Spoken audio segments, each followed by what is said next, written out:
Selamat datang pemirsa ke dalam acara pembacaan dari buku Hidup Seperti Henokh.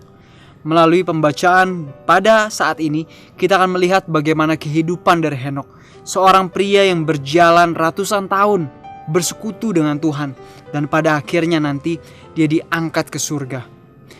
Beginilah juga kehidupan dari umat yang sisa di saat Kristus datang yang kedua kali nanti, di mana kita ketahui hanya akan ada dua golongan orang yang mau menuruti perintah Tuhan dan yang menolaknya. Dan orang yang mau menuruti perintah Tuhan akan diangkat hidup-hidup ke surga dan tidak merasakan kematian.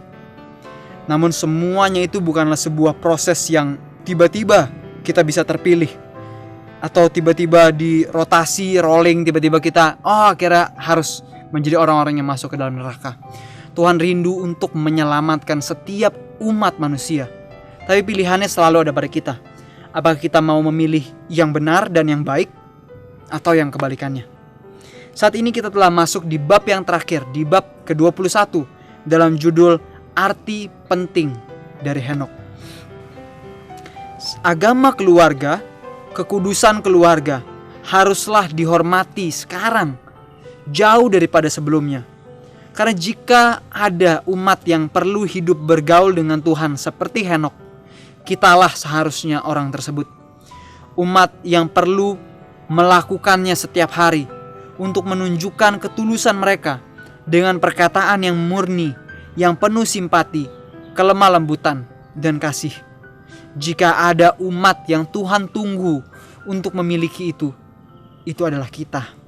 Kita harus memiliki karakter-karakter itu di dalam kehidupan kita. Akan ada masa-masa ketika perkataan, teguran, dan nasihat diperlukan. Orang-orang yang di luar jalan yang benar harus dibangkitkan untuk melihat bahaya di mana mereka berjalan. Sebuah pekabaran harus diberikan yang akan mengejutkan mereka dari kelesuan yang mengikat kesadaran mereka. Kita hidup di suatu zaman yang jahat. Ada bahaya-bahaya di hari-hari terakhir yang semakin pekat kita bisa lihat di sekitar kita. Karena kejahatan semakin merajalela, kasih dari banyak orang semakin dingin. Namun Henokh yang hidup bergaul dengan Tuhan selama 300 tahun lamanya, waktu yang rasanya sangat pendek jika didesakkan oleh satu motif untuk mencari kebenaran. Apakah sekarang perlu bahwa kengerian pada hari Tuhan yang dinyatakan? Apakah kengerian dari penghukuman Tuhan itulah yang mendorong kita untuk mengikuti Tuhan? Sementara Henokh, dia punya 300 tahun hidup dengan Tuhan. Kiamat masih lama, tapi dia mau tetap berjalan dengan Tuhan 300 tahun. Dia gak tanya, Tuhan saya sudah bosan. Enggak. Dia tetap setia berjalan dengan Tuhan, menuruti perintahnya, mencari tahu setiap hari apa kehendak Tuhan yang Tuhan ingin agar dia lakukan. Sekarang perkara Henokh ada di hadapan kita. Kita sering kali mau melakukan yang baik di saat mungkin kita hampir mati. Banyak orang yang rela lakukan hal-hal yang baik, yang terpuji, yang mulia, karena mereka lagi punya banyak uang, atau hidup mereka divonis dokter tinggal sebulan. Waduh, banyak orang mau rela lakukan hal yang baik. Tapi bagi kita yang tahu hidup kita mungkin rasanya masih ada beberapa tahun lagi, banyak dari kita yang justru mengejar sesuatu yang fana, sesuatu yang pasti akan binasa, yang akan hilang dengan cepat. Ratusan tahun Henokh hidup bergaul dengan Tuhan. Ia hidup di zaman yang telah rusak. Ketika pencemaran moral berada di sekelilingnya, ia melatih pikirannya untuk lari jauh daripada hal tersebut. Ia membawa kesan Tuhan. Wajahnya bersinar dengan terang yang bersinar dari wajah Yesus. Henokh mengalami pencobaan-pencobaan seperti kita. Dia dikelilingi oleh masyarakat yang tidak lebih ramah terhadap kebenaran dibandingkan yang mengelilingi kita. Udara yang dia hirup dinodai oleh begitu banyak dosa dan kerusakan, sama seperti kita sekarang ini. Namun ia tetap menghidupkan sebuah kehidupan dalam kekudusan. Ia tidak diserap oleh dosa-dosa yang merajalela di zaman di mana ia hidup. Demikianlah kita dapat tetap murni dan tidak rusak. Ia adalah wakil dari orang-orang kudus yang hidup di tengah-tengah bahaya dan kerusakan dari hari-hari terakhir. Tapi karena ketaatan Henokh yang penuh dengan kesetiaan kepada Tuhan, ia diangkat. Demikianlah juga orang-orang yang setia, yang masih ada dan tetap hidup, jika mereka tetap setia, akan diangkat ke surga. Akan dipisahkan dari dunia yang penuh dengan dosa, dari dunia yang rusak, kepada sukacita surgawi yang kekal. Jalan umat Tuhan haruslah ke atas dan maju menuju kemenangan. Dia yang lebih besar daripada Yosua sedang memimpin bala tentara Israel. Dan ketahuilah, Yesus berkata, "Aku senantiasa menyertai kamu sampai kepada akhir zaman. Aku telah mengalahkan dunia."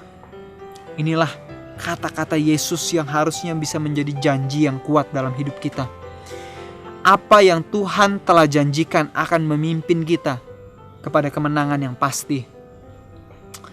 Yesus mampu melakukannya setiap waktu. Dan jikalau kita menghidupkan kehidupan dengan ketaatan yang sempurna, maka janji-janjinya akan digenapi kepada kita. Kenyataan bahwa orang jahat masih ada dan bahwa kejahatan semakin meningkat di sekitar kita, harusnya ini tidak menyebabkan iman kita menjadi redup. Harusnya ini tidak membuat keberanian kita menjadi goyah ataupun keberanian kita menurun. Bagaimanakah Henokh di zamannya? Dia hidup di zaman di mana kekudusan dianggap sebagai sesuatu yang tidak berharga. Sama seperti di zaman sekarang. Banyak orang yang menganggap kekudusan bahkan di tempat ibadah sebagai sesuatu hal yang main-main. Apakah bumi kurang rusak ketika Tuhan terpaksa membinasakan penghuninya karena kejahatan mereka yang meniadakan surga? Jikalau kita mau mencari Tuhan dengan segenap hati, jikalau kita bekerja dengan semangat yang kuat dan percaya dengan iman yang tidak surut, maka terang surga akan bersinar ke atas kita, bahkan seperti terang itu telah bersinar kepada Henokh yang setia. Kebutuhan terbesar kita pada hari ini adalah kebutuhan manusia yang dibaptiskan oleh Roh Kudus. Orang-orang yang mau hidup bergaul dengan Tuhan. Seperti Henokh, kita tidak menginginkan orang-orang yang memiliki pandangan yang sempit, sehingga mereka membatasi pekerjaan gantinya memperluasnya. Atau yang akan mengikuti semboyan, agama adalah agama dan bisnis adalah bisnis. Kita tidak butuh orang-orang berpikiran sempit seperti itu. Kita butuh orang-orang yang dapat melihat jauh ke depan, yang dapat memahami situasi dan alasan-alasan dari penyebab hingga akibat dari segala sesuatu yang dilakukan. Henokh, keturunan ketujuh dari Adam, telah bernubuat tentang kedatangan Tuhan. Peristiwa besar ini telah dinyatakan kepadanya.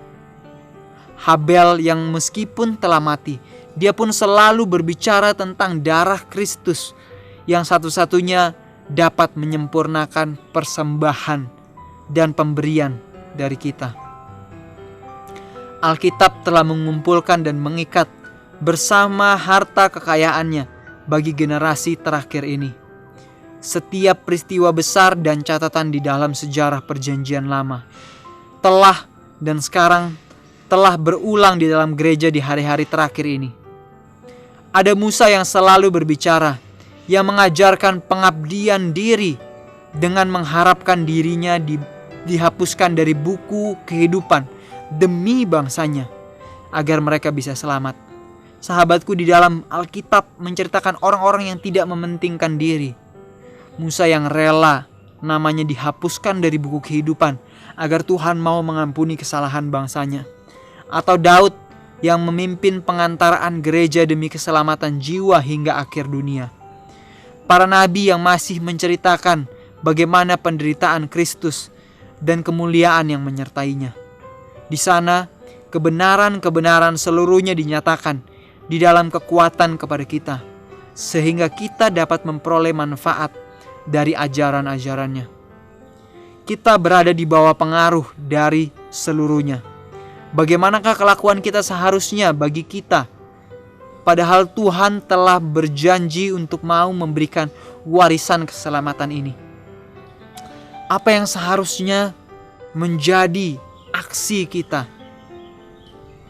Seharusnya kita memusatkan perhatian kepada seluruh pengaruh yang terjadi di masa lalu dengan terang masa kini yang semakin besar.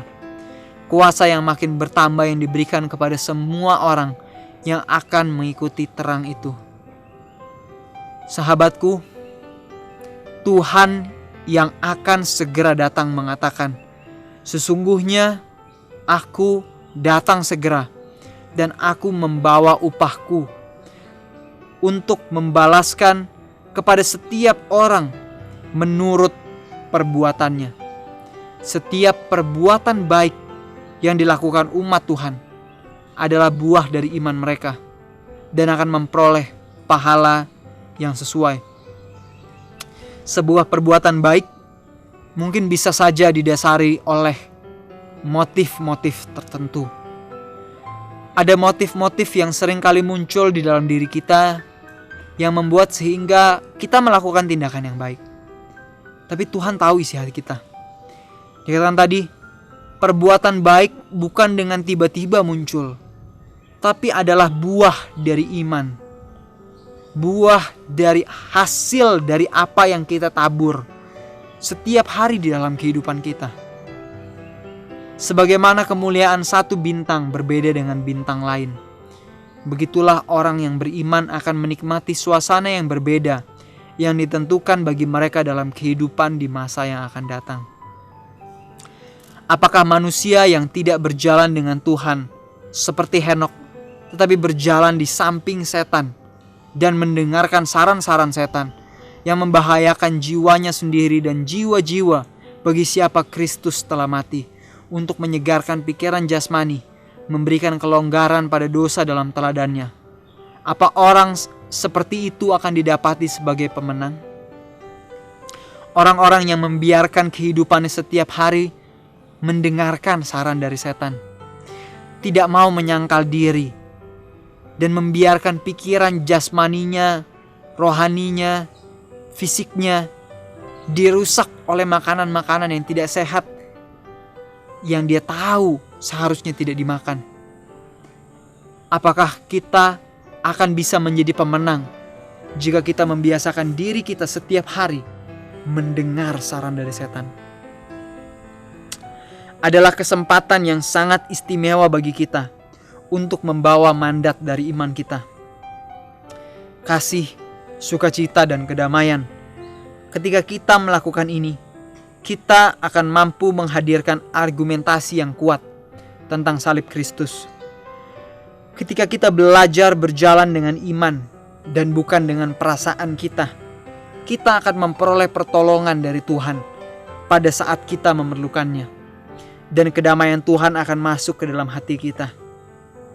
Sahabatku, kehidupan yang sederhanalah, yang penuh ketaatan dan percaya yang penuh kepada Tuhan, inilah yang dilakukan oleh Henokh.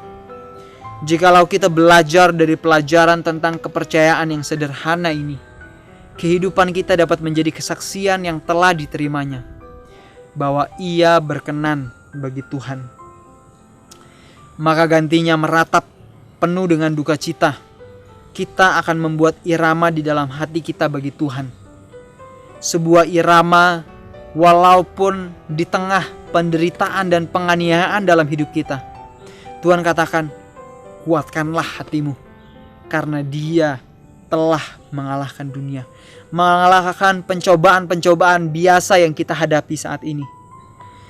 Tuhan melihat setiap hati, dan Tuhan tahu setiap alasan yang disarankan oleh setan agar dapat menangkap jiwa kita, mengurung jiwa kita di bawah pengaruhnya. Dia tahu bahwa bahaya yang ada pada kita, sementara kita tidak tahu. Ia tidak rela siapapun akan binasa di dalam dosa, melainkan bahwa semua orang harus bertobat dan hidup. Inilah yang Tuhan inginkan di dalam kehidupan. Dia tidak mau sedikit pun membiarkan ada seorang pun yang binasa. Itulah mengapa dikatakan kebinasaan seseorang adalah karena pilihannya sendiri. Oleh karena itu, seruan yang sering diulang-ulang bahwa kita hendaknya tidak tertipu lalu menjadi hilang. Namun ada satu perkara yang tidak dapat dilakukan oleh kasih yang tidak terbatas itu. Ada satu perkara yang Tuhan tidak dapat lakukan. Dia tidak dapat memenuhi keinginan orang jahat yang tidak bertobat. Tuhan tidak bisa memenuhi keinginan dari orang yang tidak bertobat. Apa artinya berada di dalam keadaan tidak selamat? Bukankah itu berarti hidup tanpa kepercayaan sepenuhnya di dalam Tuhan, yang dilahirkan dari kasih dan yang menuntun kita untuk mempercayai setiap perkataannya? Karena dengan percaya kepada setiap janji-janji Tuhan, kita berjalan dengan Dia dan berbicara dengan Dia. Seperti Henokh dan Elia, serta orang-orang yang setia di zaman dulu. Mereka disebut para pengembara dan orang asing di atas bumi ini. Karena mereka memiliki iman yang begitu besar di dalam Tuhan, sehingga mereka akan menuruti setiap tuntutannya sepenuhnya, sehingga mereka menjadi sangat berbeda dari dunia dalam rencana-rencana mereka, dan tujuan hidup mereka juga berbeda. Sahabatku, apakah tujuan hidup kita sama dengan dunia? Mari kita teliti kembali kehidupan kita. Apa yang kita kejar? Apa yang kita cari di atas dunia ini? Apakah kita sedang mencari hubungan yang lebih erat dengan Tuhan? Apakah kita sedang mencari tahu kehendak-Nya agar kita bisa lakukan di atas kehidupan kita? Jangan lupa, biarlah di dalam kehidupan kita dapat selalu menjadi pelaku firman. Orang-orang yang bukan hanya sekedar mendengar firman, bukan hanya sekedar membaca firman, tetapi belajar, menelitinya. Saat kita baca firman Tuhan, kita cari apa rencana Tuhan di balik firman yang kita baca. Kita cari apa kehendak Tuhan yang dapat kita hidupkan pada hari ini. Bagikan kisah tentang kehidupan Henokh kepada paling kurang satu orang pada hari ini. Dan bagikan juga berkat kehidupan yang telah Anda dapatkan melalui kehidupan Anda, yang Tuhan telah berikan, agar orang lain pun dapat merasakan berkat yang telah Anda terima. Jadilah berkat dimanapun Anda berada. Tuhan memberkati, dan Maranatha.